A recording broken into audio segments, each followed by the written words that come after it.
या देवी सर्वभूतेषु लक्ष्मीरूपेण संस्थिता नमस्तस्यै नमस्तस्यै नमस्तस्यै नमो नमः। मित्रों, सादर जय श्री कृष्ण। हमारे YouTube चैनल में आप सभी का बहुत बहुत स्वागत है। मैं हूं आपके साथ आचार्य धर्मेंद्र शास्त्री। धन की अधिष्ठात्री देवी माता महालक्ष्मी की कृपा सभी प्राप्त करना चाहते हैं कि सभी अपने अपने घर में माता महालक्ष्मी को स्थायी रूप से निवास प्रदान कर सके। आमतौर पर सुख समृद्धि और खुशियों से भरा हुआ घर बनाने के लिए शांति और धन दोनों की आवश्यकता पड़ती है, परंतु किसी के पास पैसा है तो शांति और सुख नहीं, किसी के पास सुख शांति है पैसा नहीं। हर व्यक्ति किसी न किसी समस्या से परेशान है। कुछ ऐसा ही आज हम आपको उपाय बताने जा रहे हैं कि जो सूर्यास्त के बाद आपको करना चाहिए, और ये उपाय प्रत्येक दिन सूर्यास्त के बाद आपको करना चाहिए। लगभग 40 दिनों तक निरंतर करने पर माता महालक्ष्मी की कृपा आपके ऊपर होने लगेगी। आपके जीवन में, आपके परिवार में आपको कभी भी धन और सुख की कमी न हो तथा घर में हमेशा सुख शांति समृद्धि का माहौल बना रहे। हर इंसान चाहता है कि उसके घर में सुख व शांति बनी रहे।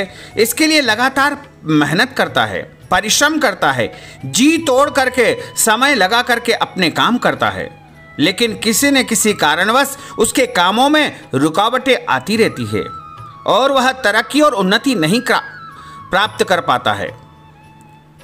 तो इन सभी समस्याओं के निदान के लिए, माता महालक्ष्मी के आपके घर में स्थायी निवास के लिए तथा आपके घर में सुख शांति समृद्धि के लिए हम कुछ खास उपाय आपको बताने जा रहे हैं। बहुत सरल व सटीक उपाय है। यदि आप पूरी श्रद्धा, भक्ति और भावना के साथ करेंगे तो निश्चय ही आपको इसके परिणाम जल्द ही देखने को मिलेंगे। सबसे पहले तो आपको यह ध्यान रखना है कि घर को पवित्र तथा साफ स्वच्छ रखना चाहिए।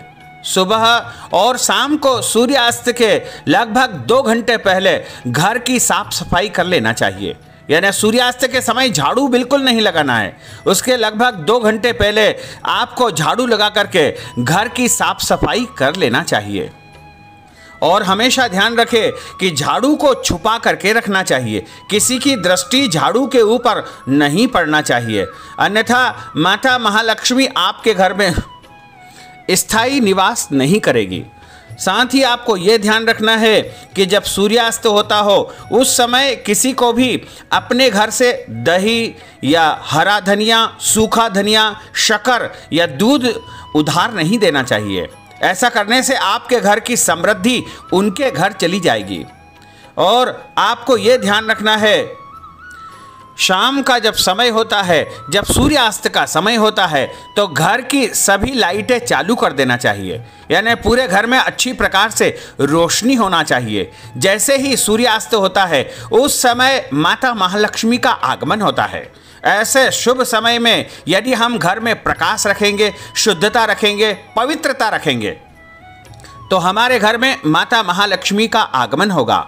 घर का कोई भी सदस्य सूर्यास्त के समय सोना नहीं चाहिए, सूर्यास्त के समय भोजन नहीं करना चाहिए, और सूर्यास्त के समय घर में कलह या लड़ाई झगड़ा बिल्कुल नहीं करना चाहिए।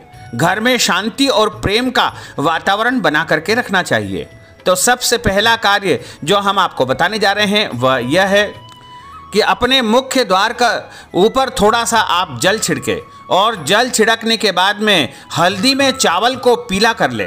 लगभग थोड़े से चावल, लगभग 10-20 ग्राम चावल आपको पीले करना है, या पीले करके एक डिब्बी में भर कर रख लेवे, और उन पीले चावल में से 10-15 चावल के दाने मुख्य द्वार पर आपको डालना चाहिए। और मुख्य द्वार जब सूर्यास्त हो उस समय कुछ देर के लिए खुला रखना चाहिए।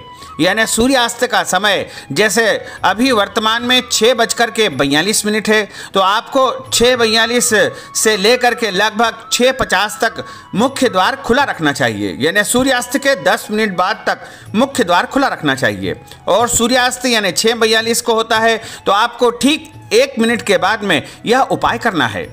पीले चावल मुख्य द्वार पर डालना है। उसके बाद एक शुद्ध घी का दीपक आपको तैयार करना है।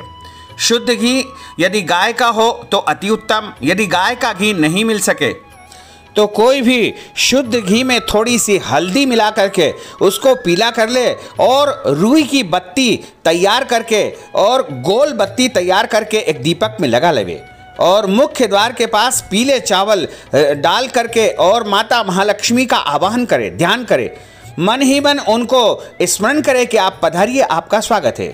उसके बाद वह दीपक प्रज्वलित करके मुख्य द्वार के आसपास में रख देवे तथा इसी प्रकार का एक दीपक जिसमें शुद्ध घी हो और हल्दी से जो पीला किया हो, यानी बत्ती भी पीली कर दो और घी को भी पीला कर देना चाहिए। ऐसा दीपक आपको तुलसी जी के पास में रखना चाहिए। उसके बाद थोड़ा सा कच्चा दूध आपको लेना चाहिए। यदि गाय का कच्चा दूध मिलता है तो अति उत्तम है। यदि कोई और कच्चा दूध आपके पास उपलब्ध है तो वही आप ले सकते हैं। यदि घर में शाम के समय कच्चा दूध नहीं मिल पाता है तो ठंडा दूध जो आप गर्म करके उबाल करके जिसको आपने ठंडा कर लिया है, उस दूध में थोड़ा सा जल मिला करके उसमें 8 बूंद शहद की डाल देवे। 8 बूंद शहद की डालने के बाद में उस दूध को जो है एक पत्ते से, कोई भी पत्ते से या चम्मच से घर में मुख्य द्वार से लेकर के पूरे घर में छिड़क देना चाहिए। ऐसा करने से माता महालक्ष्मी का आगमन आपके घर में होगा और आपके घर में सुख शांति समृद्धि बनी रहेगी। सूर्यास्त के समय बच्चों को विद्या अध्ययन भी नहीं करना चाहिए। सूर्यास्त जैसे ही हो जाए उसके बाद से अध्ययन प्रारंभ करना चाहिए और सूर्यास्त के समय आपको भोजन आदि कोई भी कर्म नहीं करना चाहिए। केवल भगवान का स्मरण करना चाहिए, प्रभु का आवाहन करना चाहिए। माता महालक्ष्मी का आगमन का इस समय जो है श्रेष्ठ समय माना जाता है, इसलिए इस समय केवल और केवल देवी देवताओं का स्मरण करना चाहिए। इसे संधि काल कहा जाता है, यानी जैसे सुबह का समय होता है उसी प्रकार शाम का समय भी संधि काल माना जाता है। इस समय देव आराधना पूजन पाठ के लिए श्रेष्ठ माना गया है। साथ ही आपको ये भी ध्यान रखना है कि यदि आप माता महालक्ष्मी को अपने घर में स्थायी रूप से निवास करवाना चाहते हो या माता महालक्ष्मी की कृपा प्राप्त करना चाहते हो तो आपको किसी भी हालत में रात के समय घर में झूठे बर्तन छोड़ करके नहीं सोना चाहिए।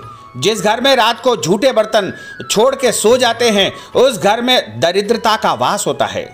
और जहाँ पर सूर्यास्त के पश्चात या सूर्यास्त के समय झाड़ू लगाई जाती है और कचरा बाहर फेंका जाता है उस घर से भी लक्ष्मी हमेशा हमेशा के लिए चली जाती है। इसलिए यदि आप झाड़ू लगाते हैं तो कचरा एकत्रित करके आपको घर में ही रखना चाहिए, यानी घर से बाहर कदापि नहीं फेंकना चाहिए। इस प्रकार यह उपाय आप कर सकते हैं। इसके अलावा गूगल और लोभान की कंडे के ऊपर धूप जला करके धूप भी आप प्रज्वलित करें और पूरे घर में उसका अच्छी प्रकार से धुआं कर दें और कंडे की अग्नि पर या कपूर जला करके उसमें लौंग और काली मिर्च भी आपको जला करके पूरे घर में धुआं करना चाहिए। जैसे आपके घर की पूरी नकारात्मक शक्तियां बाहर चली जाएगी और आपके घर में सकारात्मक शक्तियों का प्रवाह होने लगेगा। और जब हमारे घर में सकारात्मकता आती है तो महालक्ष्मी तथा कुबेर साक्षात निवास करते हैं और सभी देवी देवताओं की कृपा हमारे घर में बनी रहती है।